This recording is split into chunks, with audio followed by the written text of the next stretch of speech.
बस बस यार पीछे हो जाएगा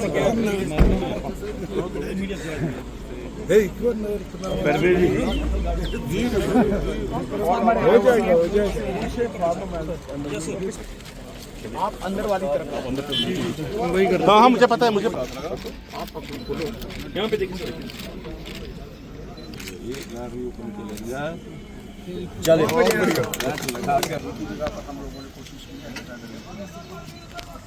थोड़ा आगे आगे चलो।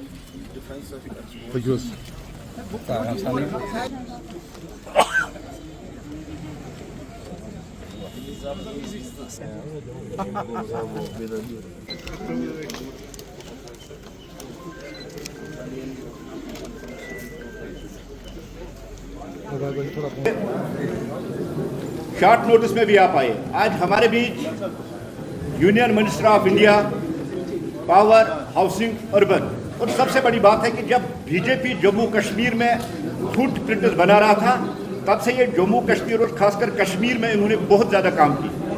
चल रहा है ना? ठीक है। आज आप लोगों के साथ बात करने के लिए विशेष तौर पर भारतीय जनता पार्टी के हमारे राष्ट्रीय अध्यक्ष जी ने श्रीनगर भेजा है और संदर्भ है कि श्री नरेंद्र मोदी जी के सरकार के 9 जून को 11 वर्ष पूरे हुए हैं। देश में विभिन्न प्रांतों की समस्याएं, इन सब समस्याओं को ध्यान में करते हुए एक एक चीज़ को बारीकी से विचार करके और बहुत काम किए हैं उल्लेखनीय, जिनका मैं थोड़ा जिक्र करूंगा। सब विषय रखना तो शायद समय लंबा लगेगा, लेकिन मोटी मोटी बात आपके सामने रखूंगा, फिर आपको अवसर होगा कुछ बातें आपको पूछनी हो पूछेंगे। जानते हैं कि जम्मू कश्मीर का एक विशेष दर्जा जो इस प्रदेश को देश के साथ अखंडता से जोड़ने में बाधा बना हुआ था, एक प्रावधान, उस प्रावधान को दूर करके इस स्टेट को, जम्मू कश्मीर को देश के साथ जोड़ने का काम बड़ा किया। देश भर में उसका एक बहुत बड़ा स्वागत हुआ है। हर गरीब परिवार को मुफ्त में अन्न मिले, खास करके कोविड के दिनों में उन्होंने 81 करोड़ प्लस लोगों को इसमें वो सारे लाभ लोगों को मिले ताकि उसके व्यवस्था जो उसकी वो चलती रहे, ये उन्होंने बना करके दी है। इसी प्रकार व्यवसाय के नाते से चाहे व्यापारी हैं, चाहे किसान हैं अथवा कर्मचारी हैं, रिटायर्ड लोग हैं, उनके लिए बहुत सी योजनाएं बना के दी। किसानों के कल्याण के लिए पीएम किसान निधि जो 6,000 रुपया हर किसान को हर वर्ष में ये मिलता है, कोई डिमांड नहीं थी, लेकिन किसान की आर्थिक स्थिति को देखते हुए मजबूत किसान हो तो उसको बहुत बड़ा काम ये दिया है। 3.7 लाख करोड़ रुपया अब तक ही वितरित हुआ है। महिलाओं को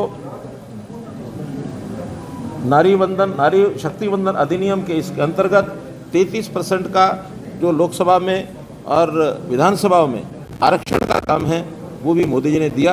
और कर्नाटक तक देश के बीचों बीच एक नक्सलवाद का गलियारा, वहाँ शक्ति पैदा की, वहाँ विकास के काम किए, उन लोगों से बातचीत की, और जो आज 100 से ऊपर जिले नक्सलवाद से घिरे हुए थे, अब मात्र 6 जिले ऐसे हैं जहाँ थोड़ा बहुत नक्सलवाद है, उसको भी दूर किया जाएगा। जहाँ तक आतंकवाद की घटनाएं हैं, हम देखते हैं जम्मू कश्मीर उसमें सबसे ज़्यादा प्रभावित प्रदेश रहा, पंजाब उसमें प्रभावित रहा। ऐसे जिन प्रदेशों में आतंकवाद था उसको भी समाप्त करने के लिए उन्होंने जितना भी काम किया उसमें जम्मू कश्मीर के लोग अच्छी प्रकार से समझ सकते हैं और एक सपोर्ट करता था, और जैसे उनको एक प्रकार से उकसाता था। और जो घटना हुई पहलगांव की, इस पहलगांव की घटना के बाद तो एक कठोर एक संकल्प लेकर के अब आतंकवाद नहीं पनपने देंगे, आतंकवाद समाप्त होकर के रहेगा। आतंकवादी हों या आतंकवाद को सपोर्ट करने वाले लोग हों, किसी को भी बख्शा नहीं जाएगा। और उसमें हमने देखा है कि ऑपरेशन सिंदूर किस प्रकार से, और एक शक्तिशाली भारत की जो हमारी ताकत है वो दुनिया को पता लगा दिखाया। आज आतंकवाद का जो खिलाफ हमने अपना संकल्प लिया है, मंसूबा किया, इसमें देश और दुनिया के भी बहुत देश वो हमारे साथ हैं। देश की जनता वो एकदम साथ खड़ी हुई है। और मैं तो बधाई देना चाहूँगा जम्मू कश्मीर के लोगों का भी कि पहली बार जम्मू कश्मीर के लोग बिना किसी भेदभाव के आतंकवाद के खिलाफ एकजुट होकर के एक साथ खड़े हुए। इसके लिए मैं जम्मू कश्मीर की जनता को भी प्रणाम करता हूँ, सलाम करता हूँ। बड़ा जो ये काम किया पाकिस्तान को जिसकी ज़्यादा तकलीफ हुई है वो इंडस वाटर ट्रीटी, इसको जो एबेंस में रखा, इसको अभी सस्पेंड किया, तो इसका भी बहुत बड़ा एक नुकसान उस देश को होगा। और उसको अब गिड़गिड़ करने का जो एक विषय आया है, तो प्रधानमंत्री जी ने खुले रूप से कहा है कि आतंकवाद समाप्ति का एक विषय सुनिश्चित होने पर ही हम बातचीत करेंगे, वरना बातचीत नहीं करेंगे। और उन्होंने स्पष्ट शब्दों में कहा है कि टेरर एंड टॉक एक साथ नहीं चलेंगे, टेरर एंड ट्रेड एक साथ नहीं चलेंगे, पानी और लहू एक साथ नहीं बहेंगे।